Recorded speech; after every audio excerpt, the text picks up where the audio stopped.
di channel Inspirasi Santri Kreatif.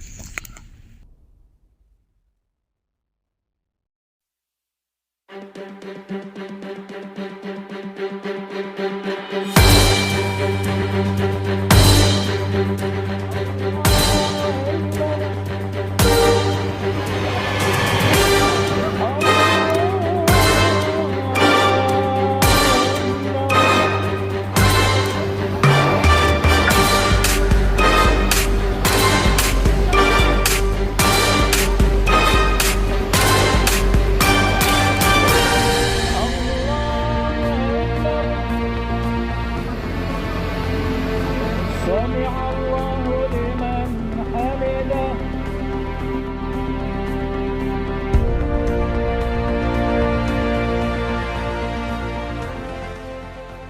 Dan yang saya sangat takut, kenapa? Karena salah satu ulama, Nahdlatul Ulama, itu mengomentari hal ini. Siapakah dia?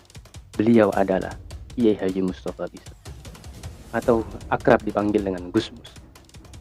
Gus Mus itu orang yang sangat sederhana, orang yang sangat memaklumi keadaan, orangnya redup, orangnya merangkul. Tapi ketika beliau melihat ini, beliau mengatakan, beliau komen. Ini menunjukkan bahwasanya ini tidak tidak lagi sepele. Karena apa yang ada di dalam postingan beliau, beliau berkata seperti ini. Ketika mereka membuat fitnah, tentang toa, aku masih menahan diri. Ketika dia bermain-main dengan sholat yang sakral, aku benar-benar takut. Beliau menyebutkan, astagfirullahaladzim, ya Allah berilah hidayah kepada mereka dan ampunilah para pengikut mereka yang tidak. Assalamualaikum warahmatullahi wabarakatuh. Kembali lagi dengan inisiatif channel Inspirasi Santri Kreatif. Indonesia memang negara yang hebat, negara yang tangguh. Tapi di dalam Indonesia pun banyak masalah problem. Tidak kaget karena negara besar juga mempunyai masalah yang besar.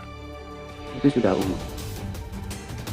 Tapi mengapa di dalam Indonesia yang mempunyai penduduk agama Islam terbesar di dunia masih saja membicarakan hal-hal yang seperti itu?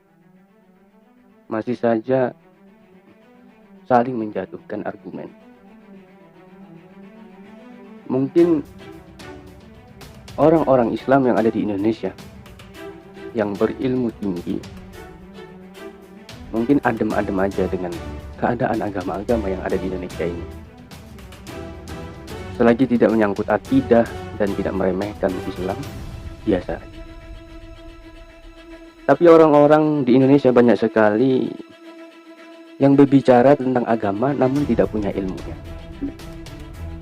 Mereka hanya ikut-ikutan.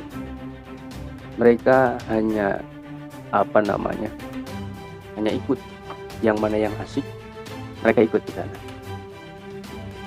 Padahal seharusnya mereka tahu siapa yang benar-benar alim, benar-benar memegang ilmu agama yang sahih, yang murni, tidak sedikit-sedikit kembali ke Al-Quran, sedikit-sedikit kembali ke hadis. Saya heran dengan keterbatasan ilmu saya. Kemarin tahlilan saja bisa jadi viral, disusul dengan kabar bahwasanya Gus Yakut penistaan agama. Padahal Gus Yakut memberi peraturan dengan konteks ilmu agama, dengan dalil. Tapi banyak sekali orang-orang yang menyerang tanpa ilmu. Kemudian mereka sok-sokan. Untuk apa? Untuk bagaimana caranya Gus Yakut diproses hukum. Padahal menurut saya tidak salah. Ya bukan menurut saya saja, banyak menurut orang-orang. Memang saya lihat argumen beliau tentang itu sangat logis sekali. Tapi bukan itu yang saya mau bicarakan, tapi ini masalah demo. Demo untuk apa? Untuk menghukum Gus Yakut. Mungkin wajar orang Islam tidak terima karena perkataan Gus Yakut. Tapi demonya ini mengapa di situ menampilkan tontonan yang tidak layak. Seakan-akan mereka yang berdemo itu memiliki agama atau ilmu yang sangat benar. Tapi mengapa di video itu ada sekelompok orang berkumpul sholat? Itu kalau dilihat sama orang awam, mereka berjubah, mereka bersorban dan lain sebagainya, pakai imamah, pasti mereka ulama kumpul mau protes biar bisa berjubah. Tapi di sana ditontonkan bahwasanya orang yang sholat tidak mengetahui rukun-rukunnya.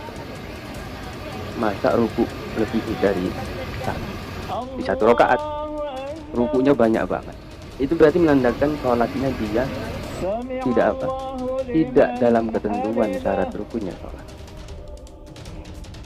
Ini sangat memprihatinkan karena yang melihat ini bukan hanya orang Islam. Ini banyak orang-orang yang melihat bahwasanya, oh ternyata Islam ini kayak gini, acak-acakan. Seharusnya menyelesaikan masalah dengan diskusi, dengan perkumpulan dan segala macam yang lain-lainnya dengan baik-baik, jangan dengan seperti itu, pasti selesai. Ini mungkin bukan karena perkataannya Gus Yakut, tapi mereka memang orang-orang yang memusuhi Nahdlatul Ulama. Dan yang saya sangat takut, kenapa? Karena salah satu ulama Nahdlatul Ulama itu mengomentari hal ini. Siapakah dia? Beliau adalah Kiai Haji Mustafa Bisa, atau akrab dipanggil dengan Gus Mus. Gus Mus itu orang yang sangat sederhana, orang yang sangat memaklumi keadaan, orangnya redup, orangnya merangkul. Tapi ketika beliau melihat ini, beliau mengatakan, beliau komen. Ini menunjukkan bahwasanya ini tidak lagi sepele. Karena apa yang ada di dalam postingan beliau? Beliau berkata seperti ini. Ketika mereka membuat fitnah, tentang tawaf, aku masih menahan diri. Ketika dia bermain-main dengan sholat yang sakral, aku benar-benar takut. Beliau menyebutkan, astagfirullahaladzim, ya Allah berilah hidayah kepada mereka dan ampunilah para pengikut mereka yang tidak tahu. Beliau kasihan gitu. Karena apa? Karena yang dipermainkan bukan lagi sepele, tapi sholat yang sangat sakral. Beliau minta ampunan kepada mereka. Inilah bahwasanya ulama-ulama Nahdlatul Ulama ini sangat sayang kepada siapapun. Karena beliau prihatin melihat orang Islam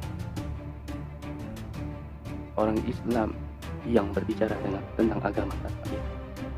Apalagi pengikut-pengikutnya yang tidak tahu dengan hal ini, dan dengan ilmu-ilmu agama yang benar, dia tidak tahu, dia kasihan.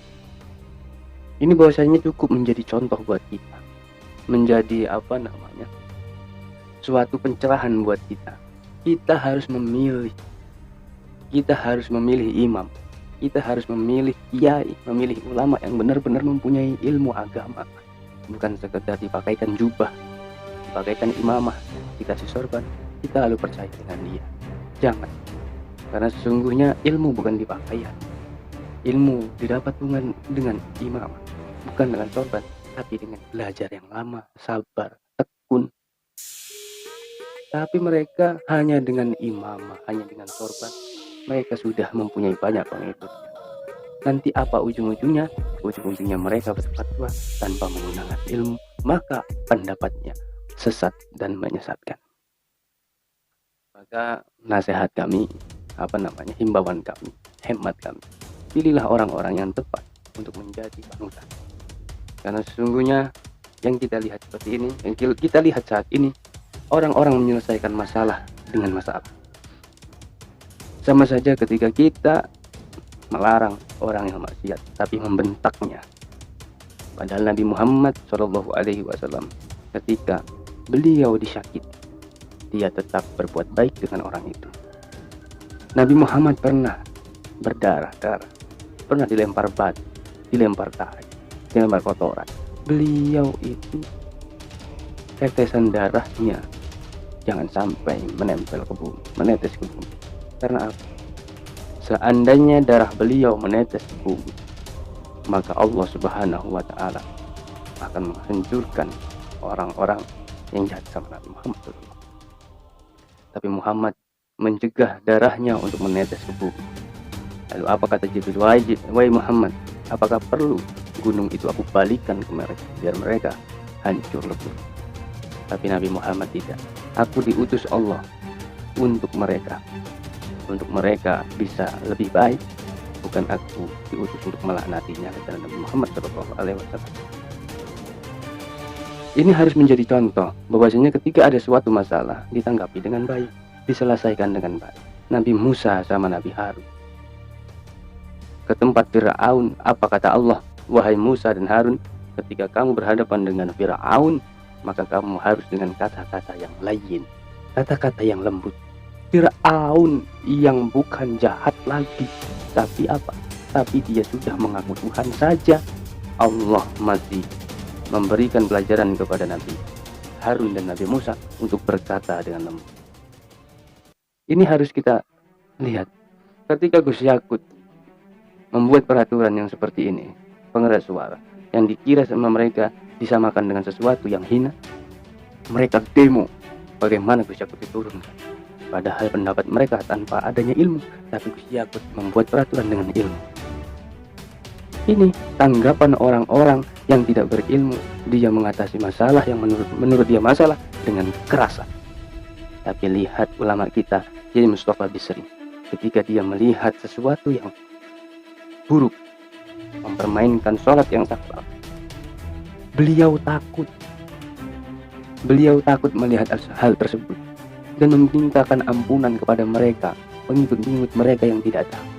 Ini yang dicontohkan oleh ulama kita, berbuat baik meskipun melihat yang buruk. Memberi solusi dengan cara yang baik, bukan memberi solusi dengan cara yang buruk. Maka dari itu, kita harus hati-hati memilih siapa imam, siapa pengikut.